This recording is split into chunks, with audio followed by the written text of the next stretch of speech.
Well, Ting, how do we travel like millionaires? Because we're just poor. Well, there's lots of ways that you can travel for cheap, Norm. Wow. But before we do, I've been rushing around. Oh, you've been rushing. Hey, you've done a whole pile of things this morning. I love the t-shirt, Norm. I love the band, Rush, one of Canada's most successful rock bands. Just absolutely wonderful. And once again, my giant tiger t-shirts. Gosh, we get some great deals there, don't we? We do, like millionaires. That's true. But $10. So we travel like millionaires because we do research and we look for bargains. And we're pretty good at doing that. So one of the first things that we did when we booked our Princess cruise, the transatlantic crossing from Florida to Southampton, we were able to do something, Teen. And that was, we could bid for an upgrade. Yeah. Which actually worked out in our favor because we actually first booked a guaranteed cabin, didn't we? The cheapest of the cheap. Which meant that we thought we'd probably have the worst cabin on the ship. But actually it turned out that they upgraded us by like 2 sections.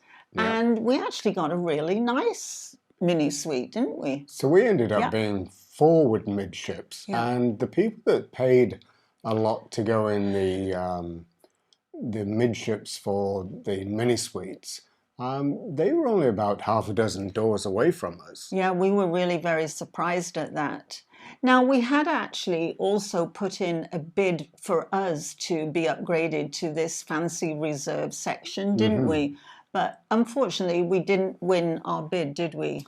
No, and we did bid at $600 each, and we were nowhere close. They came back and said, try $1,600. Each? Yeah, which we felt was very unusual for this whole bid process. So we didn't get that, but we were extremely satisfied. We always book guaranteed rooms, and normally always works out well. And if it doesn't, and you end up on a ship that isn't sold out, then the second day of sailing, zip down to reception and ask them, or guest services, ask them if you could upgrade from your cabin if you don't like it, or if they're particularly noisy neighbors. Because the one thing that we always try and avoid is a connecting door room, either in a hotel or a cruise ship, because they're noisy. Yeah, we don't like hearing everything that's going on with the people in the rooms next door, do we? No, it's a bit off-putting when when the headboard is banging against the wall. Stops us getting to sleep, doesn't it? Oh, Norm? yes, yeah. Air Canada team, what's going on there? Well, at the same time we were booking the cruise, we booked the flights, as you know, with Air Canada, and we also got the opportunity to actually bid for business class, which we thought we would have no chance of getting, did we, Norm? And this was unusual. We felt it was unusual because we bought the air flights through Princess Air. And so Princess Cruise Lines booked those flights for us. We selected the flights from the list of flights that they had so that we didn't have connecting flights. So our first flight was Toronto to Fort Lauderdale, and we decided not to bid on an upgrade because it's only a 3.5-hour flight. Seemed like a waste of time. The flight from London Heathrow to Toronto was direct as well. So it was 3 different cities, but it was all under the one ticket, if you like. So the London leg to Toronto, we put in a bid for $920 plus tax, which actually came to, in the end, $1,100 each. That's what we put our bid in. And we won it. Yeah. It was fantastic. Like 2 days before we were due to fly, we got an email saying we'd won our bid and we were going to be flying business class back. And the remarkable thing about that is that we had, at the time of booking, looked at business class, and it was around $18,000 each. Yeah. That was way out of our budget, wasn't it? So in total, we paid 2,200 for 2 business class seats plus our existing fare, which they don't refund. No. But as well as the actual upgrade, it allowed us we got access into the business lounge before we boarded, and we got to board the plane first, which was really nice. So yeah, and we were the second person off when we arrived in Toronto, which was nice because we had a very narrow window to get our shuttle bus back home. But yeah, the business lounge is really nice because it's a quiet atmosphere. You can get something to eat. So we had a meal before the flight. There was free drinks. Yeah. So it's just a calming process. The business class lounges, we do use them quite a bit, just so that we are not in all the hullabaloo of the boarding gate. Yeah, it was great. It worked out well, didn't it? Another great upgrade that we've won twice is TAP, Air Portugal. Yes, and we really enjoyed that, didn't we? We had actually booked, some of the flights we booked direct and some were including the hotels. Yeah. But what we did was literally as soon as we booked the flights again, we got the email saying, would you like to bid on it? And at the time, I think normal bids were $300 each. They were, yeah. And these are minimum amounts because whoever you're buying a bid process from, whether it's Princess, Holland America, Air Canada, they have a sliding scale and they have like an arc going from red, you're never going to get it, to green where you probably will. Yeah. We just ignore that and we advance the little slide as minimum as we can. So on the Air Canada bid, we had to go around $920. Minimum was $900. So we just went a tiny bit above, didn't we? And same with TAP. The minimum bid was $300. So that's what we put in.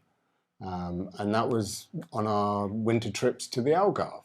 So we flew Toronto to Lisbon. Once again, we got in the lounges. TAP uses somebody else's lounge in Toronto, and then we had a 5-hour layover in Lisbon, and so we were able to access the business lounge in Lisbon, which the TAP business lounge in Lisbon is particularly good. Oh, it is, isn't it? Once again, free drinks, free food, and your favorite. Oh, pastel donatas, lots of them. They have trays of them. Yeah. Absolutely wonderful. As you can tell, I have a sweet tooth.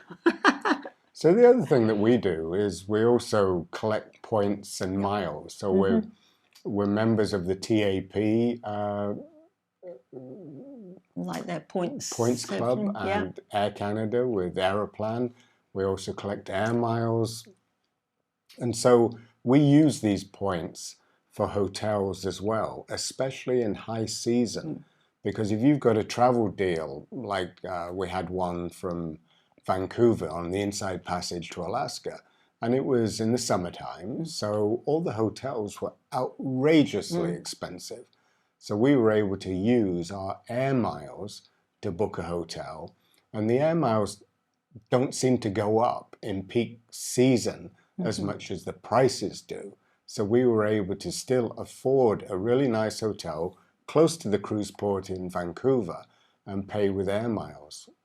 Yeah, it was great, wasn't it? So literally, we only had to pay a very small amount of tax, didn't we, on those? And I think another time when we took advantage of that, Norm, was when we did the Amtrak train. Yep. Both Chicago and San Francisco, we used our points, and it was great. We got some wonderful deals on hotels. Yeah, because 2 major cities, and we don't like paying $300 US for a hotel room, but if we can help it. But the points did use it, and we're also members of Hilton and Marriott, so we collect their points as well. And in those instances, we've been to Vancouver on that one with Hilton, they upgraded us Yeah. And to a actually, nicer room. when we were staying in Reykjavik, the Hilton upgraded us there too. We got a lot better room, didn't we? Well, actually, We I think did. we got a little mini suite thing there. In recognition of being a member in this program. And you'll often get perks like bottled water and little extras like that, which Yeah, we've been is to nice, Hilton's isn't and it? they have Yeah. some of the hotels have a goodie bag Yeah. and chocolates and snacks and what have you, and Yeah. they're all free because you're in their points earning affiliate league. So that's another good way, isn't it, to join the loyalty clubs? Very much so. And that could also carry over to cruise ships as well. We tended to stick with Holland America for their loyalty program. And we've since found that it's not a particularly generous loyalty program. So we switched to Princess because the prices were cheaper. And once again, their loyalty programs aren't great. But if you're getting to the stage where you can't afford travel insurance, then the upper tiers of Princess give you discounts on their own travel insurance, which sooner or later we'll have to use that. Yeah, we're a few years off yet, but that is something it's a very important thing, isn't it, with traveling as you get older? Right. Yeah. And the other thing is, if you're interested in bidding on these airlines or cruise ships, why don't you Google and see which airlines are implementing this system? It's basically, we believe, a company in Montreal that developed the software for this, and they've sold it to these companies. So it's an automatic bid process. And we have no hesitation in doing that. No. Because we like to travel like millionaires on champagne expenses on beer pocket money. Ooh, I like that, Norm. So we hope everybody is keeping well. And staying safe. And until the next time. Bye-bye. Bye-bye.